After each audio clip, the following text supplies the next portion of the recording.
Hey, thanks for coming. Welcome to the Love Shack.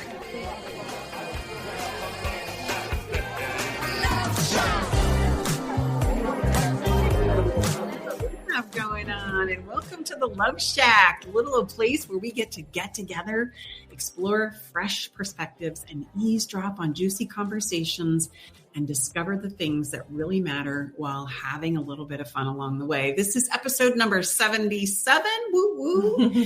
And today we are offering up the 8 superpowers for toe-tingling love. It's a summary of my brand new book that's out. I'll go either direction. This is a cover here, and we have been covering the book and going through the chapters one by one in the last several episodes. And today I have my incredible team, Tom, who's always with me, but this lovely lady to my left here is my beautiful daughter and my beautiful everything girl, who, if it wasn't for her, none of the tech and none of the magic behind the scenes would be possible, as well as a lot of the graphic design. So Brooke, she is going to be part of our show because we're celebrating all that she has done to support us and create this wonderful book being brought to the world.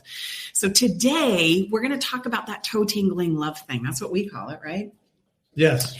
And I love the way that sounds. And I remember that was a phrase that came to me when I first met Tom. My toes were tingling big time. I would feel this electricity all over my body. And I thought, as we talk about relationships and we teach what's possible, this is going to be our benchmark, not only for our relationship, but for all people in their relationships, which is so cool. And I've summarized everything that we teach as far as principles in our book today, and we've summarized it into 8 incredible superpowers. Because the reality is most people in their relationships, they are okay, but far from good and even further from great. We can be afraid of being alone or straying in our relationships that are less than what we desire. And quite frankly, we deserve good relationships. Yeah. The challenge is we've just never been taught how to create them. And toe-tingling love, maintaining it is a challenge. Yeah. It doesn't just happen. Well, I would say, you ask people, that have been together for a period of time, how are you doing? And how's your relationship? Okay. Fine. Yeah. F-I-N-E, fine. And we're not about fine, We want great. We're about, toe-tingling. And everybody that we've shared toe-tingling, like, oh, yeah, that's, I'm not sure if I've experienced that. Yeah.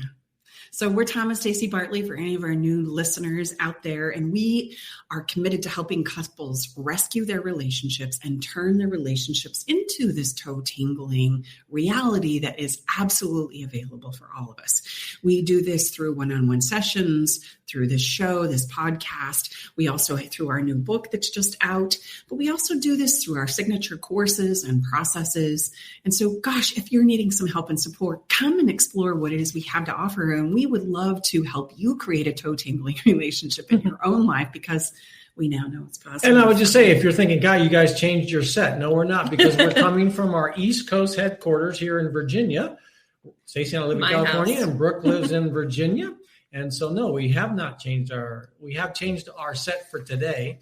And we're excited to be visiting Brooke and her wonderful fiance during celebrate the book launch of our book. So we're going to let you know exactly where to get it. If you're watching live, it's going to be free.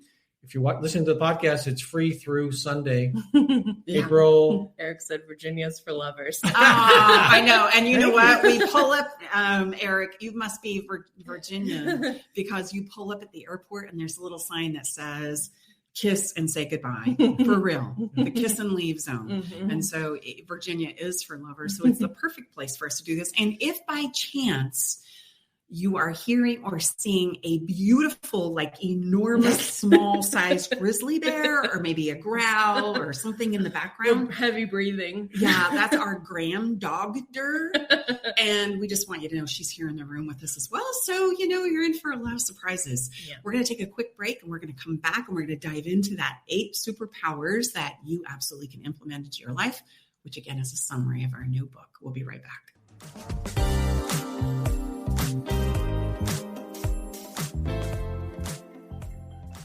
I met Staci and Tom about 2 years ago. I was at a point in my relationship where I was ready to file for divorce. Not that I wanted to, but I just felt hopeless and helpless. I'd been through other counseling and coaching and didn't find any success. With Staci and Tom's methods, I was able to eliminate insecurities, set boundaries, plant my flag, eliminate rabbit holing. I was separated from my wife for a year, and I have since moved back home for the last 6 months now. I still refer back to a lot of the teaching that Staci and Tom provided, and it's helped me. It's well worth it. Learn the simple 3-step system to rescue your struggling relationship by registering for Staci's brand new free workshop. Reserve your seat by going to stacibartley.com/workshop. Are you ready to venture off the beaten path, expand your mind, raise your consciousness, and open your heart? Allow me to entice you with interviews with amazing souls from around the world. Indulge in history, mystery, science, and spirituality. There's weekly skin tips, live esoteric readings, and answers to life's burning questions. So come join me, Sakura, your host, intuitive medium and spiritual hypnotherapist, each Wednesday at 2 to 3 p.m. right here on KKNW for Love from the Hip. Hey, babe, did you know that the average couple spends only 2 hours a day with each other, and the majority of that time is spent eating, watching TV, and surfing social media rather than connecting with each other? And if children are involved, my gosh, it's even less time than that. I know, babe. That's why you created our conversation cards for connection, because they're the perfect conversation starter. So the next time you're sitting on the couch, rather than turning on the TV or grabbing your phone, pull out a card and get ready for some good old-fashioned laughter and love and connection. Yeah, you can get your cards at stacibartley.com. There's a reason they invented the internet. It's called 1150kknw.com. Welcome back. Love Shack Live, inside Love Shack Live from our East Coast headquarters with Tom and Staci Bartley, along with our daughter, Brooke Brown. And no, you're not seeing triple. It's really for real. They do kind of look alike, don't you think? Great to be here. And you know what? No one wants to be in a relationship that's just okay. You know, I can't overemphasize that. You know, it's like, how are you doing? How's your wife doing? We're fine. F-I-N-E, as they say here in Roanoke. We're like, we're fine. It's a Southern drawl. But anyway, we say this very emphatically and in passion. We want to talk about toe-tingling love. So this is episode 77. Thank you so much for joining us. And we're going to step right into what we call the heart of the matter. And we're going to this is the culmination of our series that we've done in these last number of episodes around Staci's brand new book. And we're going to share with you how you can get that for free. I have a question, though. Yes.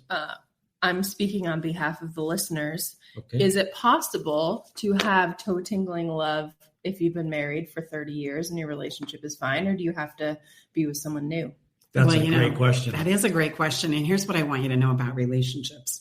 Relationships we tend to think are stagnant, that there's a place where we just get it all done and we arrive and then we can go, okay, you know, we found the perfect relationship. I'm the perfect person. And we're just going to ride off into the sunset and look forward to our, you know, white picket fence and our grandkids. And it's going to be fabulous. And what we don't realize, or what we've never been taught about relationships, is they're constantly rolling over. They're constantly changing, and we need them to, because if they don't, not only does toe-tingling love become elusive, we as a human being become stuck and stagnant. This is something that we don't think about. We never want to be stagnant and stuck, right? That's a horrible feeling. We feel like we're breaking down, we're getting depressed, we're bored, we think the best days are behind us. And so, I guess we'll just slog through this and try and clock off a few years. Yeah. Stay with us. We'll be right back. Navigating the silent, complex moments of separation or your partner's need for space can feel like walking through a maze without a map. If this sounds familiar, know that you are not alone. This journey, filled with uncertainties and introspection, requires a gentle, understanding guide. Hey, I'm Brooke from Love Shack Live. We see you, and more importantly, we get it. That's why we created the Separation Support Bundle. A collection of resources designed to not just guide you through separation, but to offer comfort and clarity during these times. Our separation guide offers insights and support to help make sense of your emotions and the process of separation. And for those moments when words escape you, our guide on 10 texts to send when navigating space provides thoughtful prompts to help communicate with compassion. Plus, a soothing separation meditation to help ease the overwhelming moments. Because sometimes all we need is a starting point, or a way to start feeling okay again. Remember, you don't have to journey through these complexities of separation alone. Our Separation Support Bundle is here to accompany you, guiding you towards healing, understanding, and most importantly, the renewed sense of self. Visit stacibartley.com/bundle today to access your free separation support bundle. At Love Shack Live, we're all about exploring the real stuff that relationships bring, the good and the challenging. So let's tackle this together, because even in the hardest times, there's hope, growth, and yes, even love to be found. And can I be very frank? Yeah, please.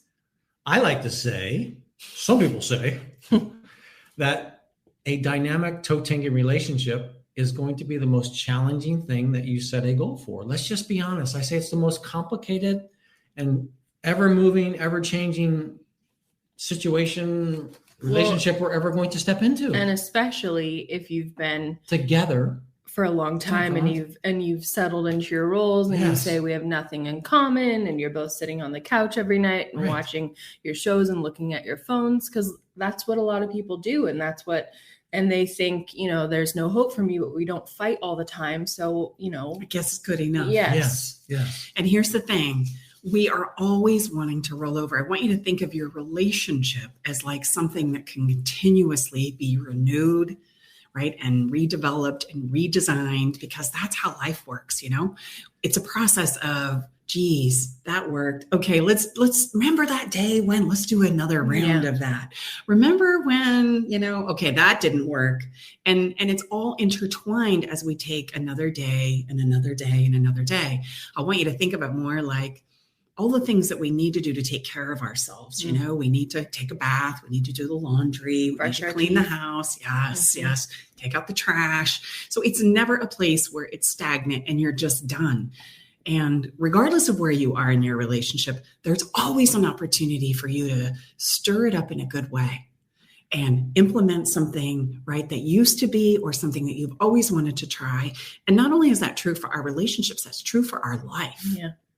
And that's what keeps us excited and engaged and aware and wanting to do better, because it's always an opportunity to do better, to have more of the things that light you up. That opportunity is never gone unless it's gone in your thinking. Yeah. And I would say that it's when you have come together with someone for the very first time, it's all these first, FIRSTS, these first that we do. And then once those first, your first restaurant you take, and your first meal, and your first glass of wine. First kiss. First time you have sex. But your first house, your first child. child. And so what we find many of our clients, and when we think our relationship has atrophied and there's nothing left there, we think by going to another person, and that may or may not be the case. Again, I think it is always the case, because when you have that feeling of excitement and love and rush of endorphins and tingling in your stomach and butterflies, you think, okay, I solved it, this is what I was missing. But then you'll find that all of the problems that you had in your past are going to find you again in your new relationship, and you're going to be in the same spot again. I just have one more thing to add. I was in a Facebook group recently. I'm not going to say the name because I don't want to expose anybody, but it was a whole bunch of women talking about, what do you guys do with your spouse as a hobby? And so many women in their 40s and 50s, I'm 35, almost 36, so I could relate. They were saying, I don't have anything in common with my spouse. The people who do are so lucky, we don't spend any time together. He goes and golfs, or he goes and plays games with his friends, or does online gaming, and I just sit and do online shopping, or and I just wanted to say to them, the reason why couples have good relationships and have stuff in common and do stuff together is because they're trying to. They're the ones who are having that kind of relationship aren't lucky. They're putting in the effort and making that a priority. So I think we forget that is a possibility. Absolutely. We forget that we have the power to create a new beginning, right? As we teach also in our clients, that there's always an opportunity for a do-over. If there's a mess that you've made, if there's something that you've said that was taken the wrong way, or you've come in, I often do this coming in from my office at the end of a long day. And I'll come in and go, okay, Tom, where's dinner? And I launch into the logistics, and then I catch myself and go, I'm so sorry. Let me try that again. Let's do a do-over. And I'll literally step back out our front door and close it and just rehearse the way that I wanted to come in the first place. Yeah. And I think we forget that those kinds of opportunities are all available to us, that we can't do do-overs, that then we have to cover up with a great story as to why I'm entitled to come in. Well, I've had a long day and I've been working. And what have you been doing? You know, with your little apron on and your little, and this is true too, as far as the creation of like hobbies. I love what you said, Brooke. It's not about being lucky. It's about making it a priority to where we are going through the exploration of what is a hobby that we can enjoy together. Yes. And oftentimes, you know, especially as we climb the ladder of age, we don't like to try new things because we know in trying new things, we're not necessarily going to be masterful at it. And I think we need to let that whole idea go. Or it's going to be embarrassing. Or something. I'm going to screw it up. Of course you are, because we all know as humans that that's what you're going to do when you're starting to learn and explore things for the very first time. Yeah.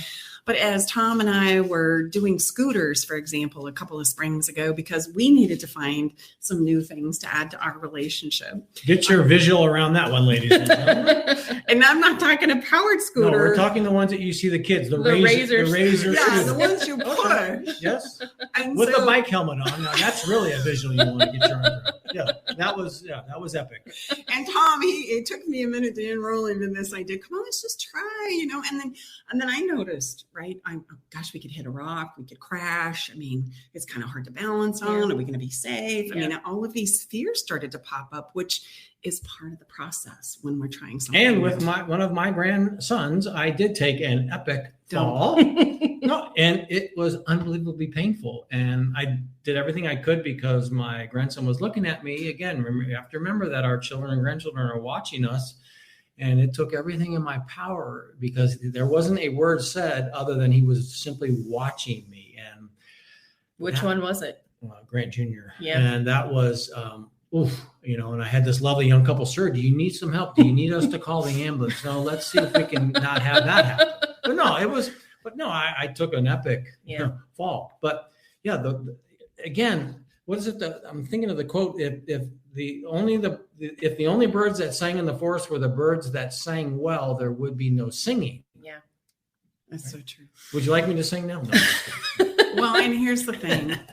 We've got to continuously try new things in our relationships. If it's not working where you are, then anything would be better than trying nothing. Well, and it's so easy. Like even Jack and I, who have that's my fiance, we have a wonderful relationship. It's so easy to just say, okay, go do the thing that you want, that you do every night, and I'll do my thing, and then we'll meet to have dinner. And you don't end up spending any time together, and nothing is wrong. Like we're not fighting or something, but that's so easy to just keep the status quo and to just keep doing that. It's challenging to come together and say, what could we do that would be fun? And what could we do that could like invigorate us?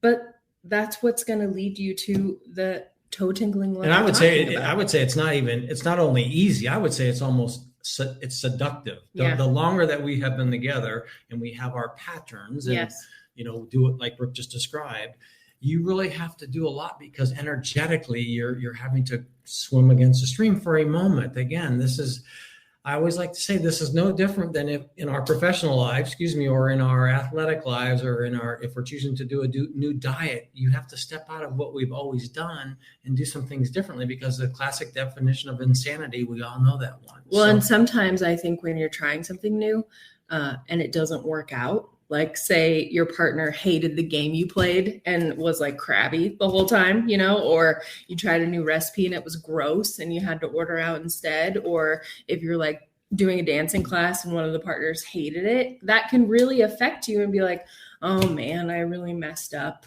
It's better if we just do what we always do, Yeah. Or if you go to a play and then after 10 minutes, your spouse starts to fall asleep. Yes, that was me, ladies and gentlemen. And it was only 8:00. I'm just. But it can be so defeating. And make you feel like a fool. like, oh, why did I even put any effort into this? It was so dumb, And I want you to realize that that's the risk of any creation that we do, right? There are going to be things that work and things that don't work. And if we let those things stop us, we're never going to set ourselves up so that we can explore more things. Yeah. And that is true. I love theater. I love art. This was last Friday, by the way. If you're watching live, last Friday. This is in real time, ladies and gentlemen. I swear we hadn't been in our seats with our popcorn and our beautiful glass of wine for more than maybe 8 minutes. I don't even know that I could give you 10. Okay. But it was dark, and Tom has this thing where as he starts to fall asleep, it's a dead giveaway because he'll twitch ever so slightly. Like, this is even too much. It's like, it's so subtle. And of course we're like pushed against each other. And I swear it was like 4 minutes in. And all of a sudden I feel this twitch and I look over and I go, and he goes, what? And I go, you are asleep. And he's like, no, I'm not sleeping. I'm like, you can't fake the twitch. And ladies and gentlemen, the lights are on. The play had just started. It's rather quiet, and Staci's speaking quite loudly. Honey, you're embarrassing me, and also everyone else around me is realizing that you're hooked. So no, but okay, I got it. I'm sorry. I'll try. But a tip I would have in situations like this is maybe to have a conversation beforehand with your partner and say, hey, let's try something new. If you hate it, you can tell me, but I'm not going to take it personally, because that affects me so much when I put a lot of effort into something or I'm thinking of something fun to do and then Jack hates it or vice versa. That can make you feel so bad about yourself, but it has nothing to do with you. It does not. And there's 2 tips I want to point out there about that. Number 1, Tom and I have done many plays. Yes. So him falling asleep 4 minutes in doesn't stop us from trying again. Right. And he has actually come away from many plays going, that was so cool. This one started a little slow. In all fairness. Yeah. I think it was The Drowsy Chaperone, just to give a plug for that. That was the one that really kept him engaged. For those of you who love theater, trying to drag your partner. I do. It was just the second thing that I want to say about that is there's, if we're thinking about it, there's always something that we can take away from any experience that is a positive thing. And as we explore in our signature processes about a lease option contract for love, it's a thing. We come back to this lease many, many times. It helps us practice the things that we need to practice the most and have the conversations we need to have. Yeah. There is a place in that contract where each of the partners will pick some of the activities that they want to explore anew with their partners. And the rule is you get to come along and find something to be joyful. Because when we start to realize these are things that your partner loves and wants to do, and there's no greater joy for your partner than allowing you to come along and let them share a piece of themselves with you. Yeah, but it's not fun if you know the whole time your partner is hating it. Because then I'm a very guilty person by nature. So I'm always trying to gauge how he's feeling and is he enjoying it? And he is not like that at all. So he's just along for the ride, having a great time. But I'm like, oh, are you having a fine time? I need to overcompensate. And that just ruins the whole energy of the evening. And I think that is a wonderful example, Brookie, of how it is that all of this experience in our relationships happens within us. Yes. That if I'm worried about my partner having a great time because I'm overcompensating, not only does that prevent me from having a really good time. Yes. Right. It takes away everything good. Yeah. And so it's a matter of being able to settle in and say, this is something I enjoy and you may not like it. And that's totally okay. It means nothing about our relationship and what's possible. It means nothing about me. It does mean that this is something I enjoy and that I love. But however this goes, I don't need to take it personal. Yes. It's not a make it or break it kind of thing. If it doesn't work, you toss it out. And if it does work, then we'll explore doing more. But what you just described is the recipe for finding common experiences with your partner. Yeah. For the people who say they have nothing in common, they need to do exactly what you just said because even if they still have nothing in common at the end of it, they had a shared experience. Mm-hmm. And there's always little takeaways there. I'll give you a really great example that shows up in our relationship a lot. I love to dance. I could salsa dance and swing dance and ballroom. Give me a dance. That's all. Line dancing is the only one that may be, right. But as I say, okay, Tom, it's getting close, and it is. It's about time where we need to kind of go out and do that every single time. And we've been together for 11 years now. Every single time it's like a cat with claws on the carpet, and I'm dragging him out of the house. Now, if I took that personal, we would never go. Right. I would never bring it up again. Yeah. And instead, we all know and have accepted what the deal is. And what's ironic about that is every time we're driving home from wherever it is we have gone dancing, without fail, Tom will turn and say, that was so much fun. Why don't we do that more often? And I go, do we have to go through this every time? And the answer is yes, we have to go through this every time because we don't realize in our neurology, right? We have these places that we automatically go. If I say, hey, let's go to an art museum, and somebody goes, nah. Yeah. Let's go get some sushi. And we shut it down long before we allow ourselves to just step in and have the experience. Yeah. And however it goes, it's going to be an experience. And I promise you, there's going to be things that you can take away from it that are good and things that maybe you don't like. Yeah.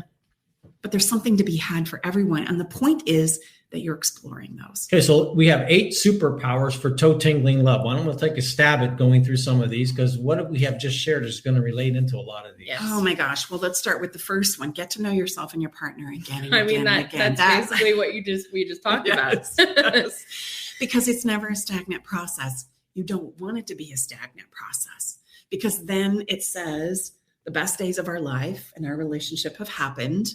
And now we're just going to ride into the sunset and be happy forever. And those two things, we don't realize how incongruent they really are. Well, and I just want you to talk for a second about contrast, because I think this ties perfectly into contrast, what you teach in the book about how if your partner changes their opinion on something and you approach it from, well, you've never done that before. Here's a really silly example.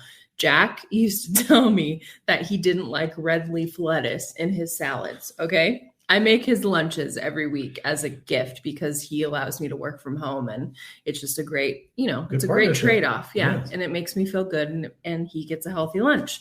So one week he said, I would like red leaf lettuce in my salad. And instead of just saying, okay, I criticized him about it and said, no, you don't like red leaf lettuce. And he was like, well, I think I know what I like because it's my mouth. And so that is silly. I should have just said, okay, great. Why was I so hell-bent on saying, no, I know you better than you know yourself? It's just a very silly example, but I think that happens a lot of times in relationships. It's a perfect example. What we don't realize in our insecurities that inevitably come up in our love relationships. Okay, it's so funny. Let's just dispel a myth here for a minute, because what we think is that when we become the perfect person or we find our person, our soulmate, that our fears and insecurities about who we are and about how to go forward and about our partners are going to be diminished. Yeah. They're not going to come up anymore. Solve that. Nothing could be further from the truth. In fact, the more you care, the more those things are going to flash.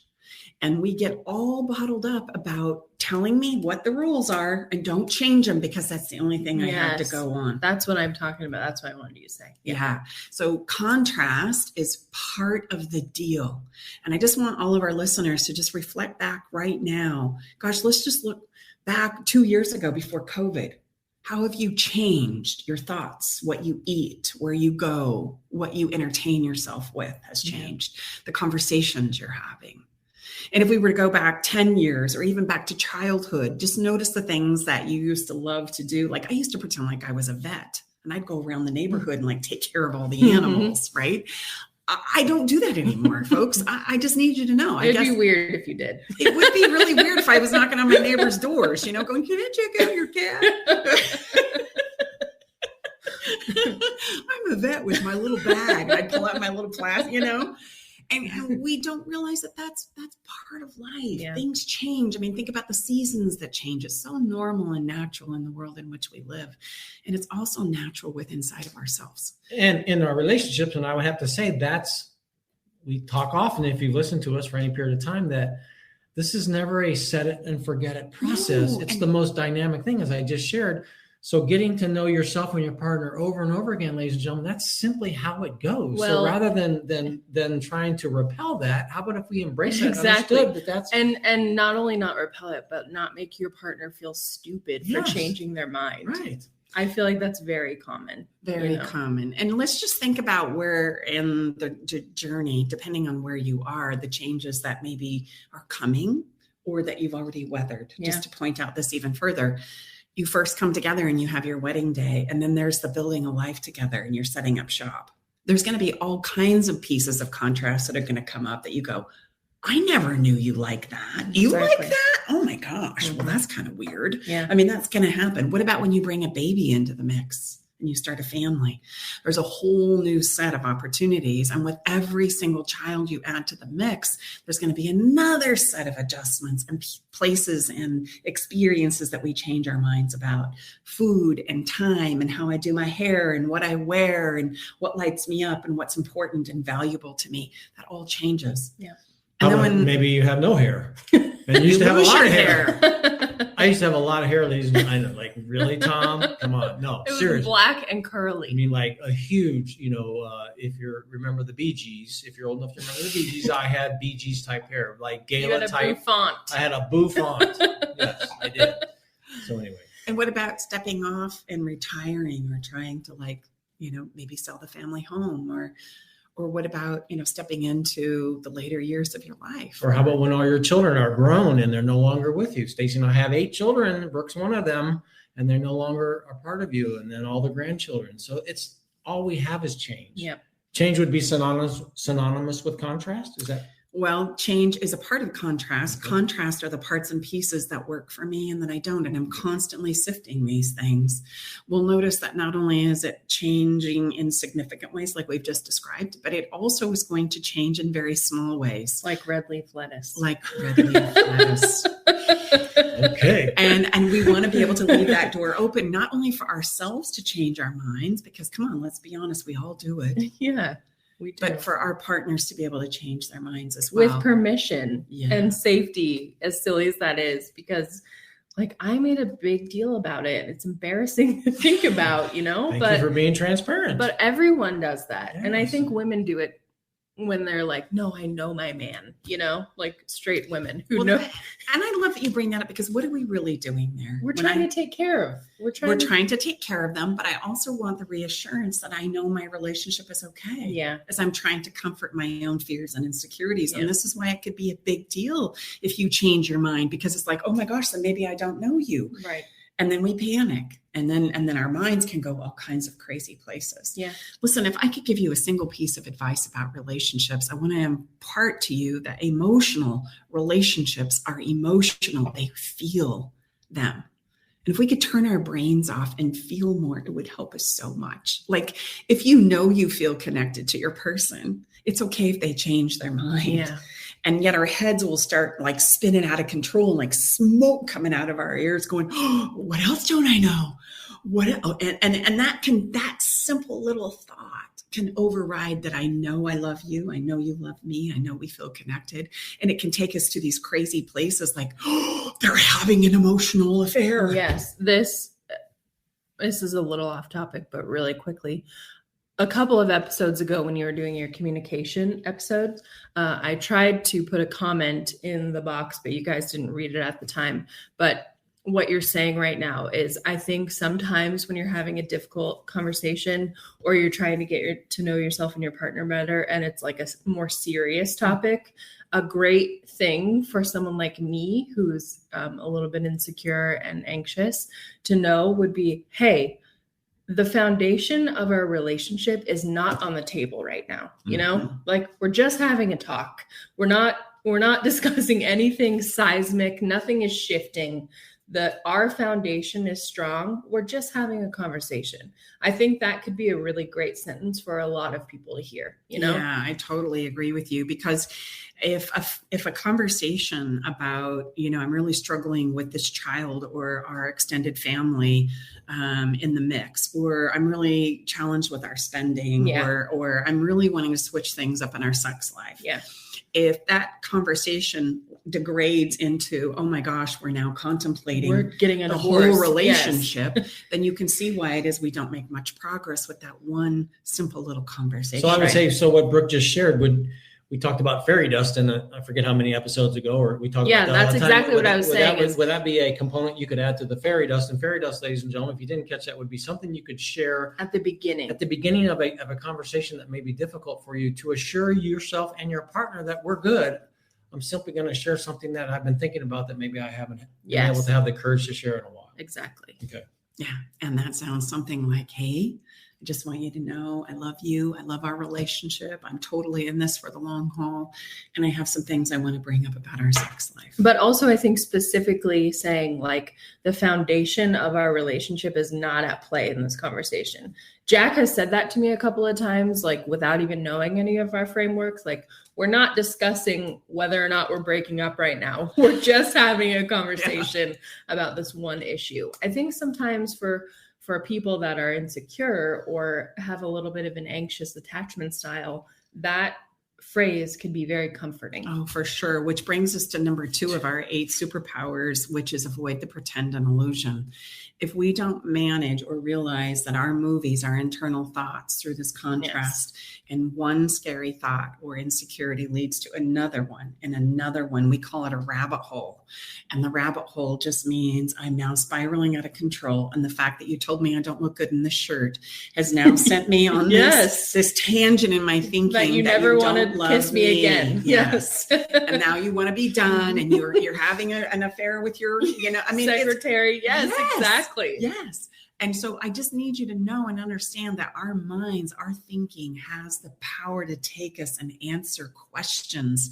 And it will answer any question from the what if perspective.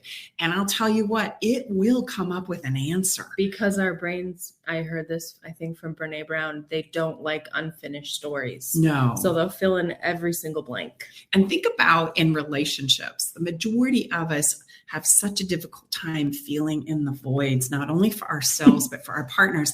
And we talk in our conversations and our communication like very platitudish. It's very non-specific, which leaves us open to, as I say, if you don't fill in the void, they will. Yep. And that filling in the void is going to be a horror picture that's going to kick your fanny. Mm-hmm. Like, it is the worst possible thing that could be happening is happening now. And that's where absurd. I'm going to go. It's absurd. It's totally absurd. absurd. We like to say, we're all having our internal movie experience, but what we think is happening is not, meaning we think everyone is also at our internal movie experience, your own horror picture show. But guess what?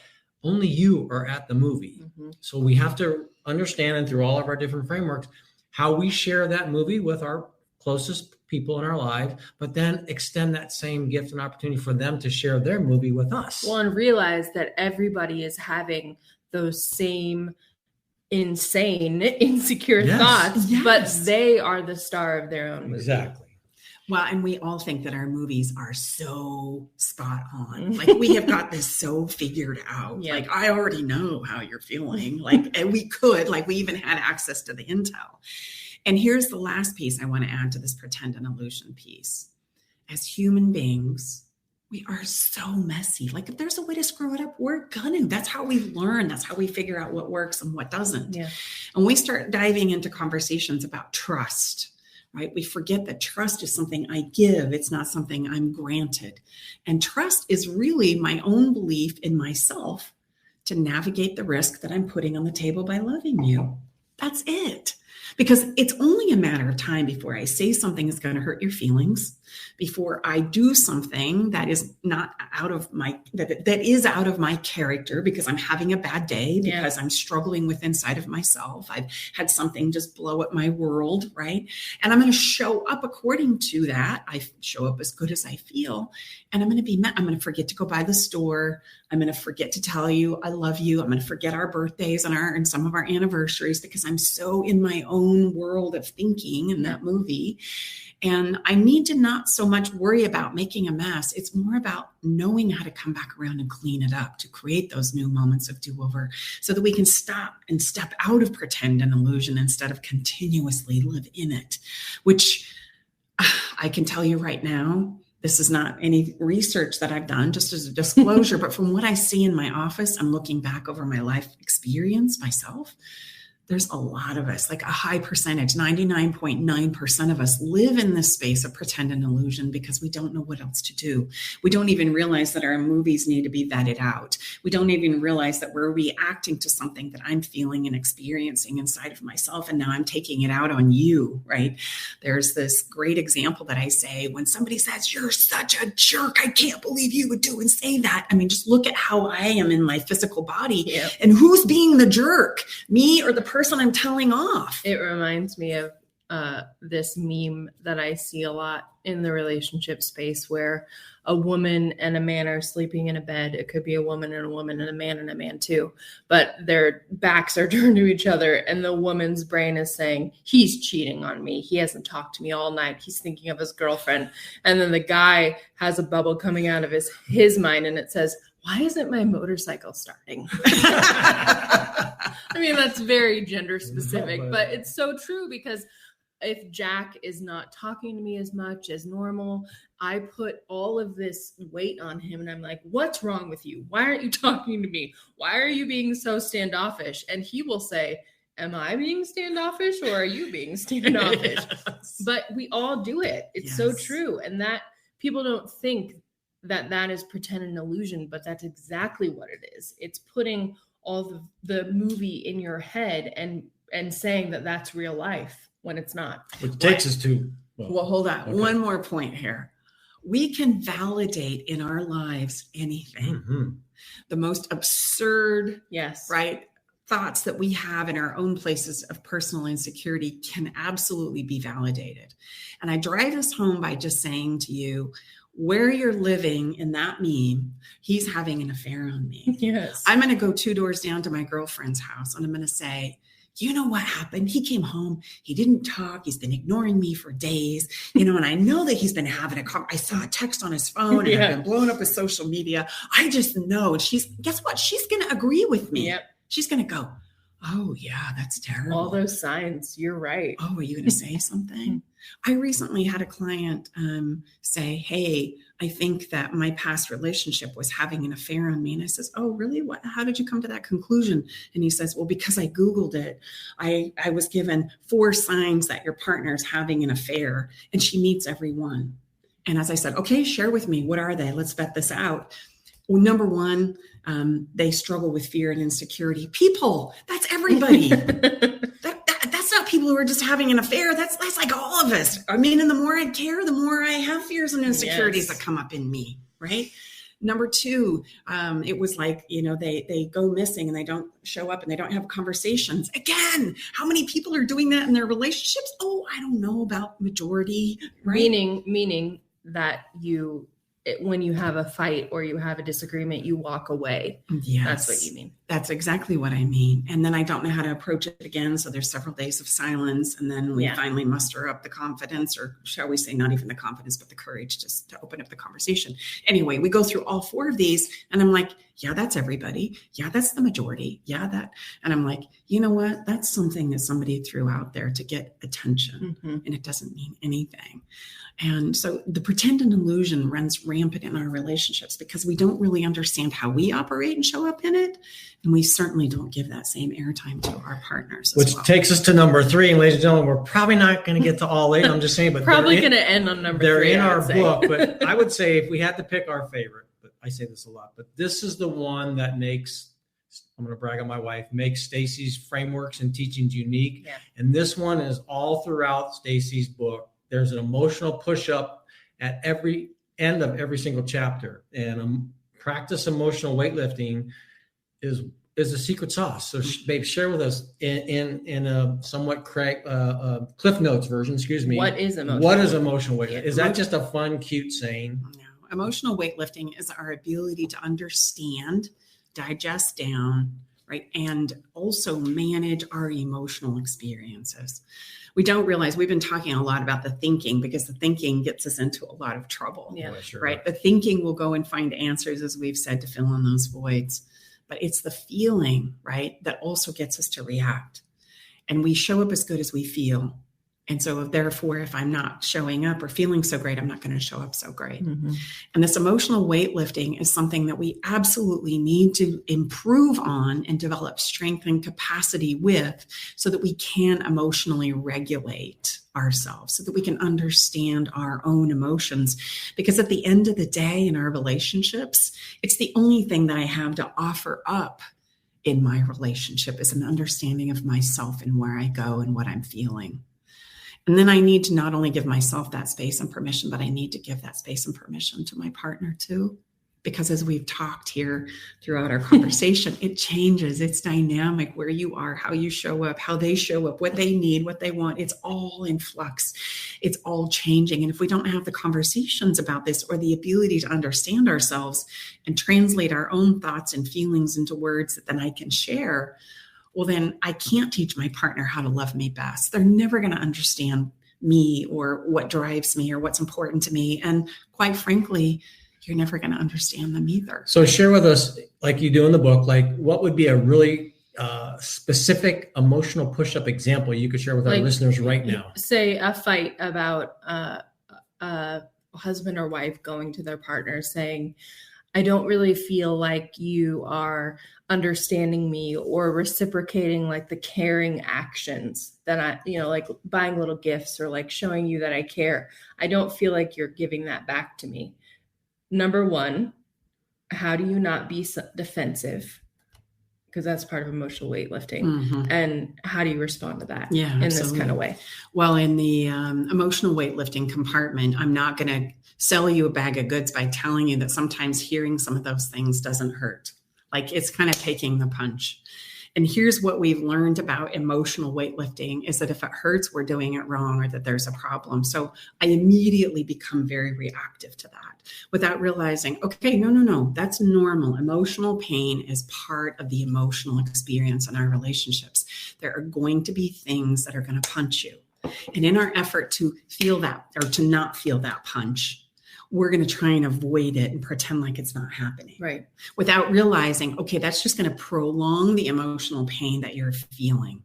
And if we start looking at how we handle our physical pain in comparison to how we handle our emotional pain, it's going to tell us a lot about what works and what doesn't work in that arena.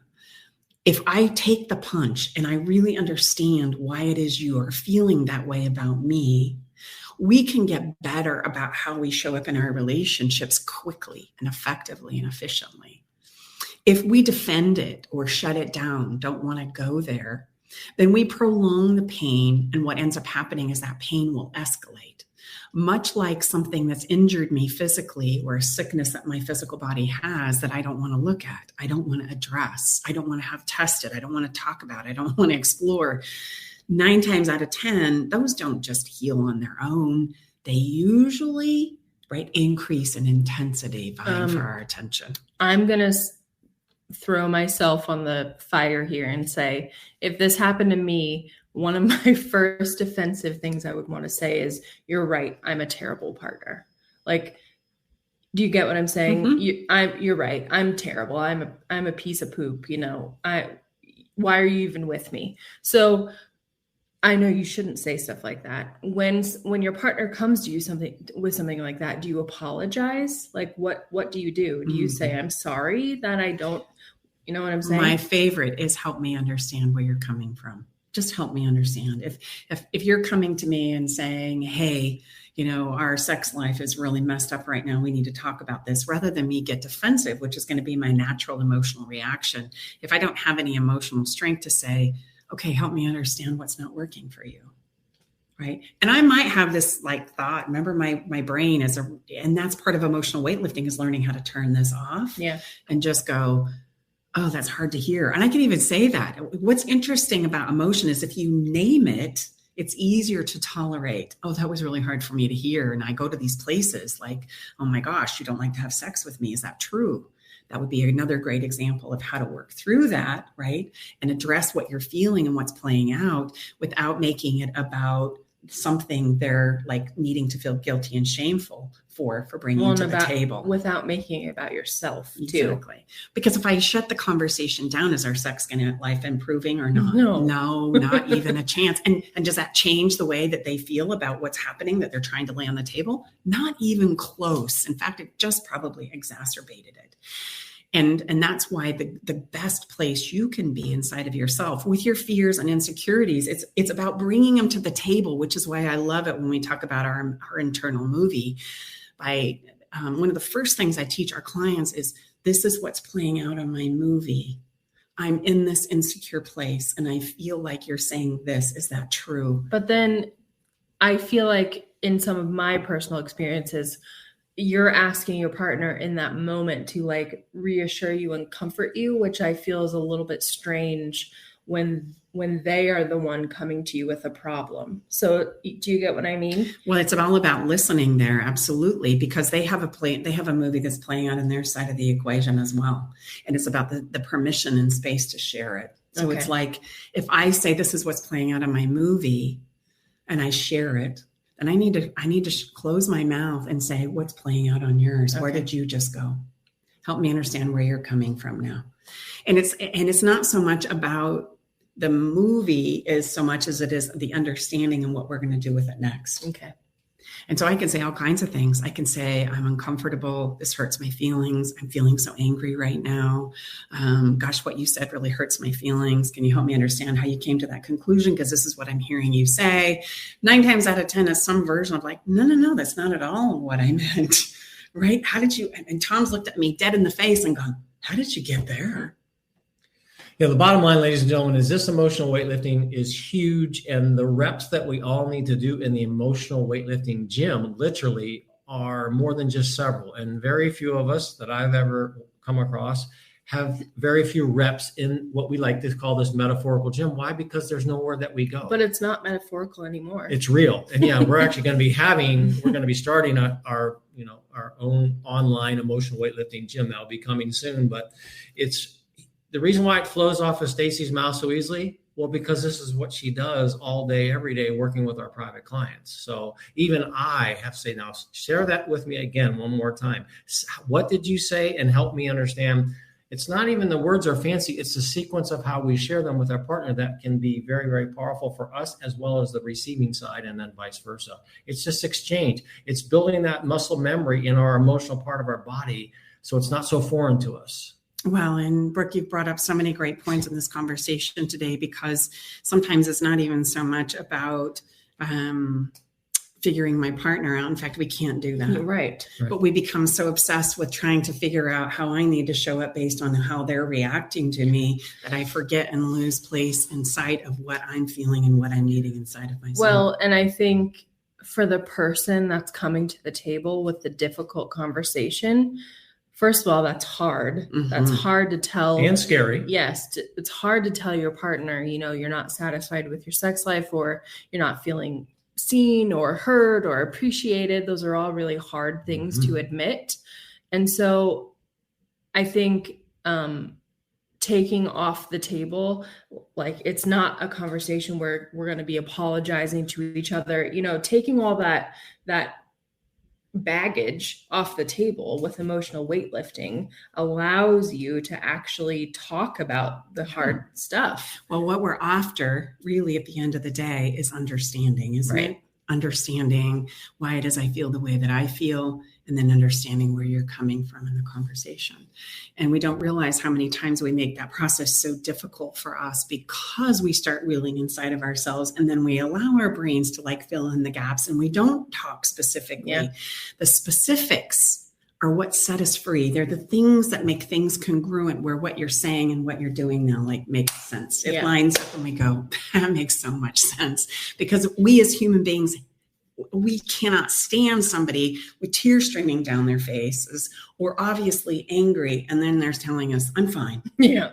That's that's so incongruent, and we can't let it go. And so that's a great example of how we will fill in that void, and we will start saying, oh, so you don't love me anymore. Oh, well, so now that you haven't talked to me yesterday, this all starts to make sense. And I start weaving things together that don't necessarily go together. We could have episodes and episodes and episodes about this. We got to end on number 3. Yeah. So emotional weightlifting is absolutely secret something, sauce, right? That needs to happen, and we get better at it by practicing it. And soon coming to you is going to be an emotional weightlifting gym where you too can come in and practice before it counts. But also where I think pausing there and talking about the free book and because that's where they will gain access to the details of emotional weightlifting. Absolutely. But you know what we're going to do first? We're going to take a quick break, and we'll be right back. We're going to come back with that information in our Follow the Fun segment. So we'll be right back. Hey, babe, did you know that the average couple spends only 2 hours a day with each other? And the majority of that time is spent eating, watching TV, and surfing social media rather than connecting with each other. And if children are involved, my gosh, it's even less time than that. I know, babe. That's why you created our conversation cards for connection, because they're the perfect conversation starter. So the next time you're sitting on the couch, rather than turning on the TV or grabbing your phone, pull out a card and get ready for some good old-fashioned laughter and love and connection. Yeah, you can get your cards at stacibartley.com. Hi, I'm Coach Debbie from Story U Talk Radio, and I want to encourage you to write your book. Weekly, I offer topics about style and storytelling. I take your questions on our live show every Thursday at 4 o'clock, or you can subscribe to Story U, that's capital U, on any of your favorite platforms. Make us part of your daily routine. Alternative Talk 1150. Welcome back inside the Love Shack. Tom, Staci, and our daughter Brooke with us. So excited to be here with you. We're going to jump right into Follow the Fun. We're going to land this episode efficiently and quickly. Well, listen, here's the deal. Follow the Fun this week is going to be go download this new book. You need the resources in it. What's it called? It's called Feeling Like Your Marriage is Dead. You can see the picture behind us. Thank you, And Eric. there you go. Thank you, Eric. Feeling Like Your Marriage is Dead. It's a divorce mediator's guide for ensuring a lifetime of love for you. And what we've been talking about today are these wonderful superpowers for toe-tingling love. And I've got to tell you all about the resource page. Like if you sign up for the resource page that has a workbook that will join you in every single chapter along with videos and audios, it is so power-packed. Literally, you'll have everything you need to turn your relationship around and start doing that thing we just talked about called emotional weightlifting. So, Eric, have you already downloaded your copy of your book? Come on now. We got to have you be an example to the team here. Okay, no messing around. What's our song? What are we feeling? Well, today is a wonderful song that you actually chose. I had to let you introduce it. Well, it's just a song in the late 70s, if you will. And it's just, it's by the Emotions. And it's like, if you're feeling something about you and your relationship, you and your partner, don't ask your neighbors, go to your partner and ask him or her. And it's a phenomenal song. Well, and the reality is they're going to be the only one who has the answers that you're looking for. So thank you so much for being here with us this week. Yay, our book is out. Go get your copy. It's for free for the next several days. So great to be here with you. Brooke, thank you so much. The conversation was incredible. We'll have you come back on. I can tell we need to do that more often. Thank you to Eric, our engineer, and KKNW and everybody. Thank you so much. We'll see you same time, same place. Back in the West Coast, and we'll bring Brookie on. Let us know if you want her. Maybe she's taking some of our time away. We've got to add another guest to our show. Okay, honey, you need to be quiet now. Bye-bye for now.